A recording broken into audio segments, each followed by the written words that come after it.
Italy, the home of opera and passion, filled with architecture and history. It's a place where people know how to live life to the fullest and look ravishing while doing it.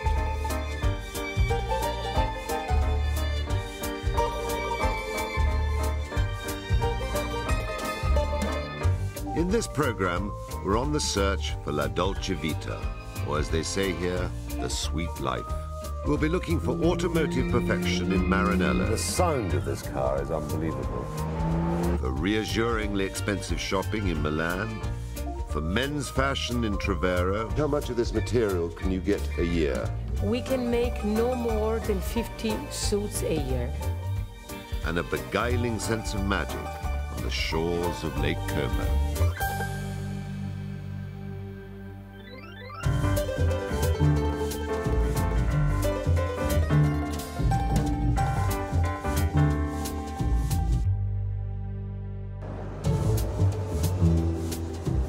My journey begins in New Bond Street, central London. Even here, there are echoes of that classic Italian flair. Ermenegildo Zegna is one of Italy's greatest fashion houses, and they've told me they can fit me in no time with something ottimo. I probably will lose a bit of weight. What am I? You're about 36 and a half to be accurate. I'm very fond of Italy, sir. Why not? My wife would be so delighted to see me being fitted in an Italian suit, but I cannot tell you.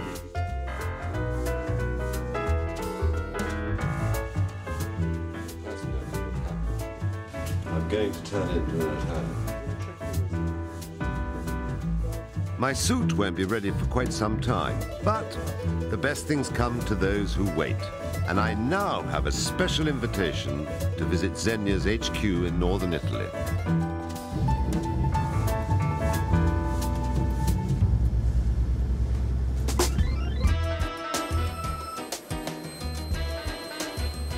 In these days of increased security and airport delays, the only way to travel is in one of these, an executive aircraft from a company called NetJet.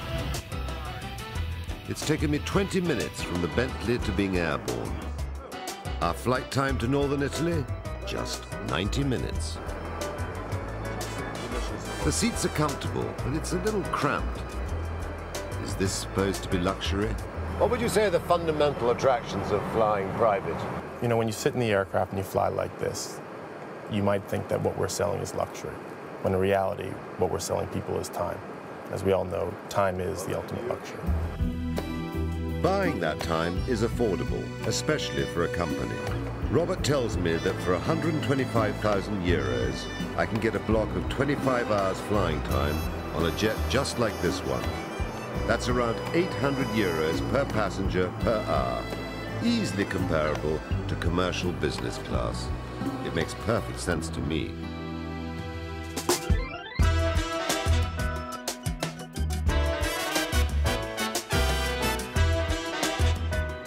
Milan, a never-ending parade of fashion victims and tiny helpless dogs. Shopping is a serious occupation here. It's not enough to spend €1 million, you have to look the part as well. Bulgari has borne witness to over 10 decades of changing Milanese fashion, but one thing hasn't changed. Bulgari is best for something a little flamboyant. Maybe a diamond pavé necklace at 32,000 euros? Or perhaps a mother-of-pearl watch at 21,000. But Bulgari offers more in Milan than just shopping. They've taken luxury one step further. In 2004, they opened their first hotel in Milan's most stylish area, La Brera.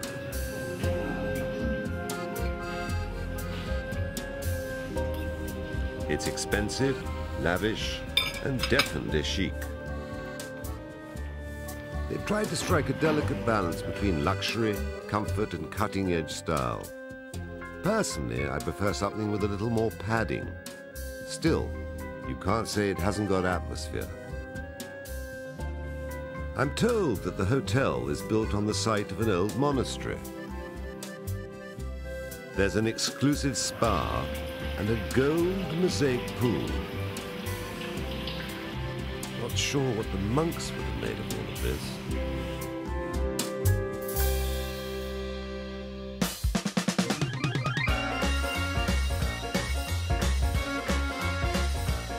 La Dolce Vita is incomplete without Italy's proudest automotive creation, Ferrari.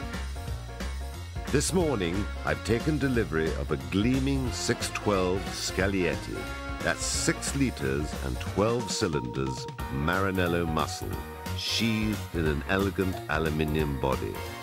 The car is named in honor of Sergio Scaglietti, one of the greatest names in Italian coachwork. We're heading north to the mountains, and I have to say that this is the perfect way to travel.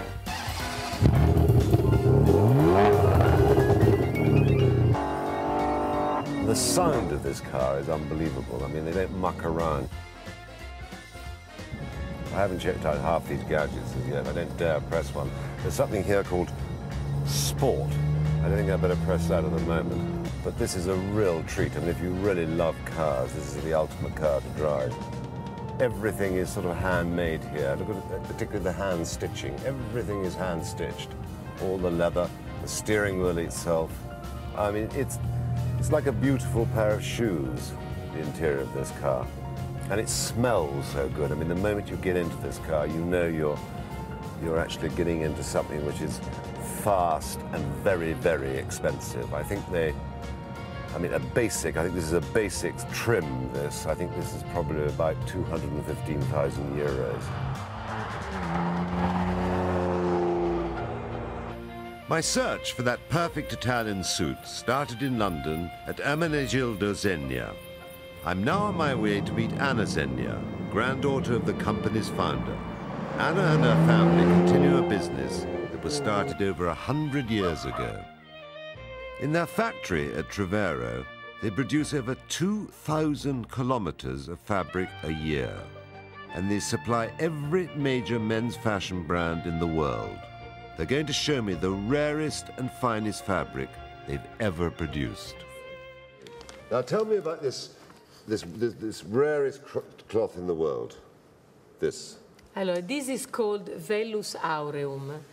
The idea that we developed comes actually from the history we have in selecting from the 60s the best and the finest raw material in the world. Now, what is this made from? This is superfine wool. From? From either Australia or New Zealand. Are you the only people who have this? Yes.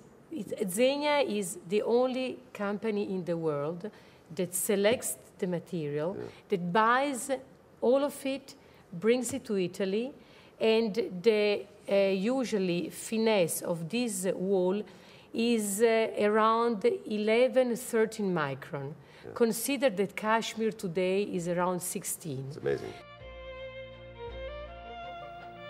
Zegna was founded in 1910. From its northern Italian headquarters, the company has grown into a worldwide clothing empire. To this day, it's still a family business, but one with 5,000 staff worldwide.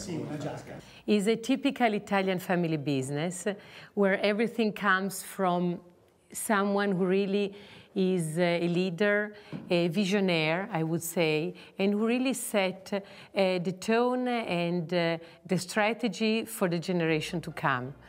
Anna puts Zegna's success down to raw materials. The best quality wool washed with soft North Italian water. We are in an area of Italy where the water is very special, is very soft, and there are rivers that run from this mountain. It was a natural way to develop a textile business. And this is why we are in Trevero and not somewhere else further down in the plain. Even the factory is described in irresistibly Italian terms. You will see looms this is the noisiest part of the factory, but is the one I love. For me, it's not a noise. It's almost a dance. When you see really these fantastic machines that little by little create the fabric and the movement, it's almost like a symphony.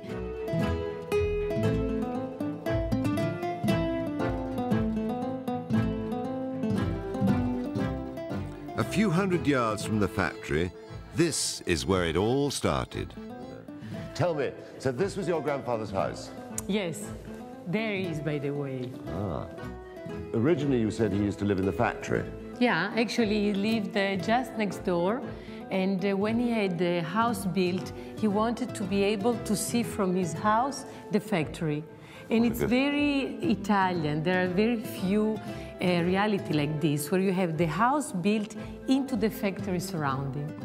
And that's Zegna, a textile empire still carefully watched over by its founding family.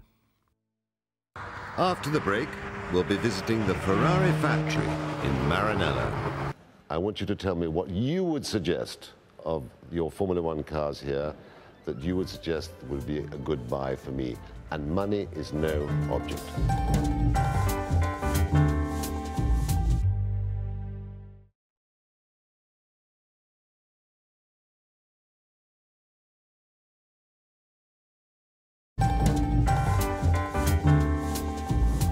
Ferrari, a name to conjure with.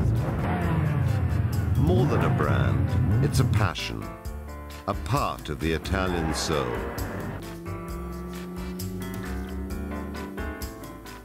For Ferrari fans, this is the Holy of Holies, the factory at Maranello, started by Enzo Ferrari in 1943. To be invited inside is a rare privilege. Ferrari only build about 5,500 cars a year, each of which is essentially hand-built and individually tailored.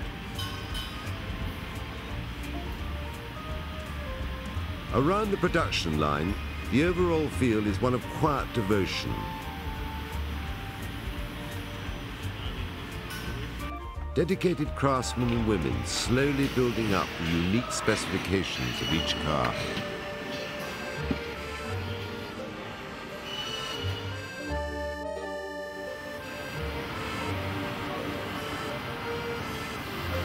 There is automation, particularly in the engine part.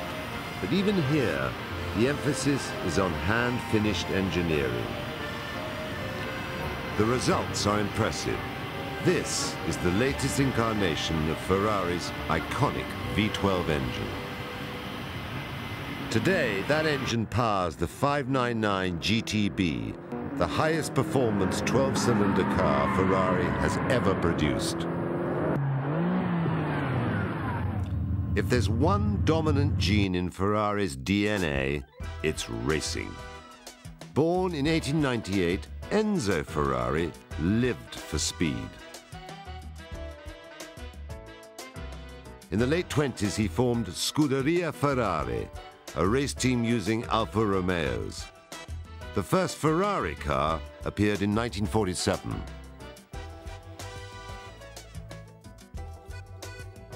Today, Ferrari's motorsport successes are celebrated all over the world. 14 Formula One World Championships, and the company's legend keeps on growing.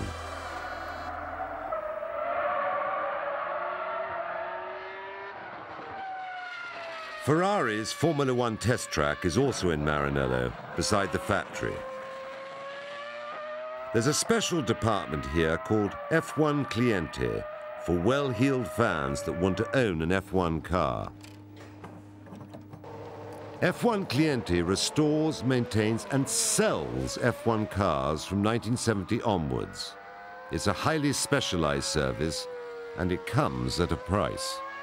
Alberto, this is every young boy's dream is to be a Formula One driver. And this is one way you can actually fulfill that dream, is it not? Now, you're right. I am a potential customer, and I want you to tell me what you would suggest of your Formula One cars here that you would suggest would be a good buy for me, and money is no object? That's good to start. Well, that's always a good thing. I would yeah. suggest, for example, an F2003 GA car, driven by Michael Schumacher. The car that Michael Schumacher won, the Monza, the one he retired in, the last race. Now, I wanted to buy that. What would I have to pay? We still don't know, but we know that we already got an option from one of our owners. Say I've got 10 million euros to spend. Would I get the car for that? You can get different cars. No. Would I get that car? At this price, Yeah.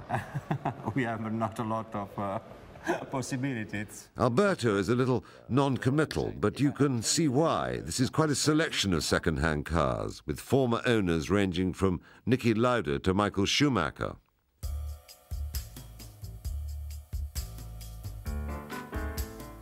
And once you've bought your car, F1 Cliente will provide a full race team of engineers to go with it. And they'll transport them to any circuit you care to choose, along with all the spare parts and replacement engines that you might need. As you might expect, Ferrari also cater to collectors of their classic sports cars. I'm here to meet Roberto Vaglietti, who runs the Ferrari Classica department. The factory has preserved the original blueprints for every part and every car that they've ever produced. So if you're looking to restore your passion to its former glory, this is the place to bring it. Tell me about this car particularly. What has actually happened? What is the history of this car and what are you actually doing to it? The customer bought the car without the engine and basically called up and said, hey, are you please available for an engine? We said, yes, of course.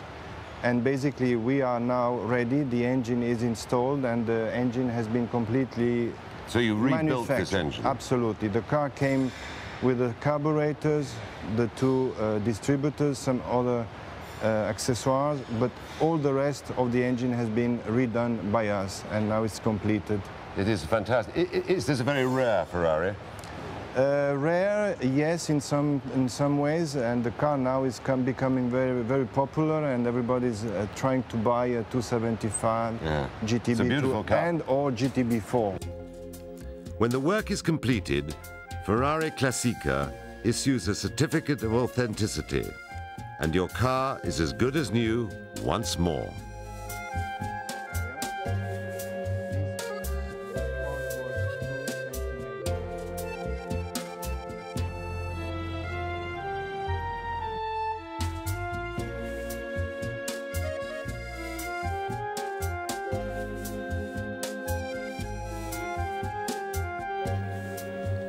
My final destination is without a doubt one of the most romantic settings in Italy, Lake Como in the foothills of the Alps. To find out about the area, who better to ask than someone who was born and raised on the shores of the lake?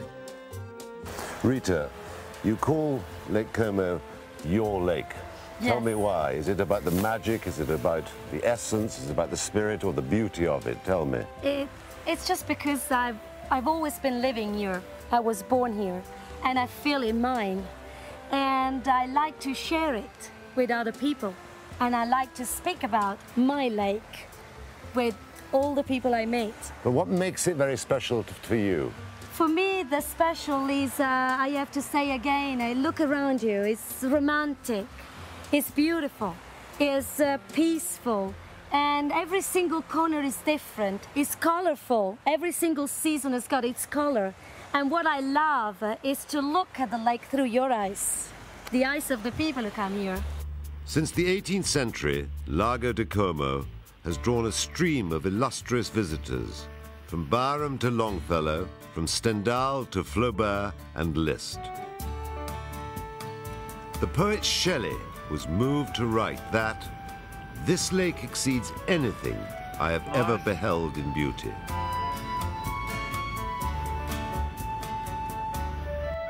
The lake shore is littered with an extraordinary architectural jumble of fantastical villas.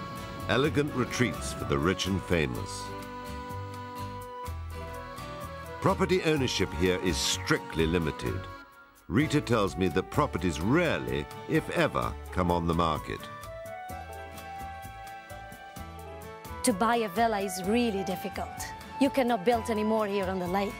So what we have is what you see, and as soon as one villa is on sale, I think it takes a minute to sell it. And they don't come cheap. Apparently, a villa was recently sold here for 100 million euros. But how do you put a price on exclusivity and, more importantly, privacy? Como is famed for its discretion. It's one of the few places in Europe that the paparazzi cannot infiltrate. Why else would celebrities like George Clooney call this magical place home?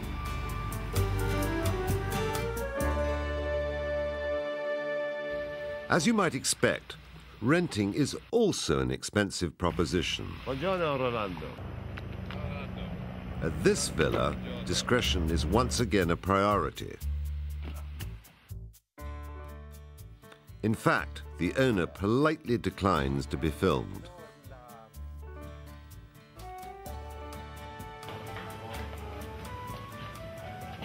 The views are breathtaking. It's an 18th century jewel with a faded North Italian elegance. If you decide to rent this villa, there's room for 26 guests, and the property is spread out over 7 acres of prime lakefront. The agent's Unusual Villas tell me that it's around 50,000 euros for a week's stay.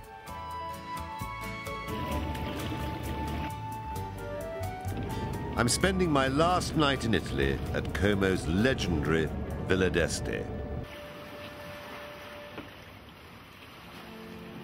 If it's good enough for Greta Garbo, Alfred Hitchcock, and Elizabeth Taylor, it's good enough for me. 130 years of spectacular history, and some of those characters gazing down from the walls.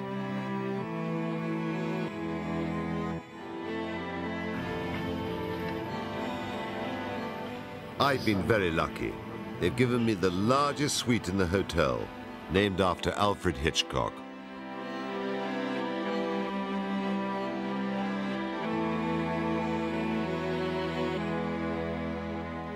It goes on forever. Reception rooms, bathrooms, bedrooms.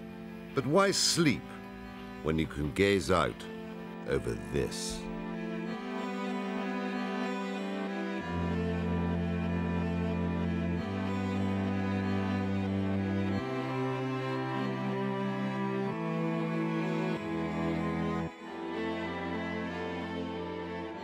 Villa d'Este as an hotel itself was opened in 1873, so it's our 134th season this year. But the villa in itself is dating back more than 500 years ago. Even today, we continue the tradition to be a place for, you know, it's not a place to be seen, it's more a place to see. It's really a state of mind. It's for people who really love this timeless elegance, and that's what I think makes Villa d'Este so special. It's hard to argue with that. This place is special. The grounds particularly are breathtaking. And of course, it used to be a private residence, the much-loved home of a Russian empress. And now, as a final treat, I have an appointment with Villa d'Este's resident celebrity, the King of Risotto. Buongiorno. Buongiorno. And what better place to Piacere. be in the kitchens of the Villa d'Este with probably the greatest chef of all time, Luciano Parolari, who is known as the King of Risotto. And he's going to teach me today to make his great speciality, which is? Yes, today is risotto with perch. With the perch from the lake? From the lake, yes. Fantastic. Okay. So, we start with onions. So, we put the onions. This is carnaroli rice. Villa d'Este sparkling wine. Was made specially, which was... Yes. Oh. Bouillon stock. Little flour. How am I doing, Luciano? Oh, good. A little olive oil. Butter. Sage. 2-3 minutes each side. A little lemon. You always taste a little bit of your... We taste. Now we finish, eh? Some Parmesan. Ah, the spumante. That's okay? Fantastic. So we prepare now. Risotto con persico. Fantastic. Look at that. Alla And I made it- comacina. And I made it all myself. Bravo, Marco. Well, Luciano, grazie mille. Grazie. This is the very typical plate from Como, eh? And there it is, the end of my grand tour of Italy and La Dolce Vita.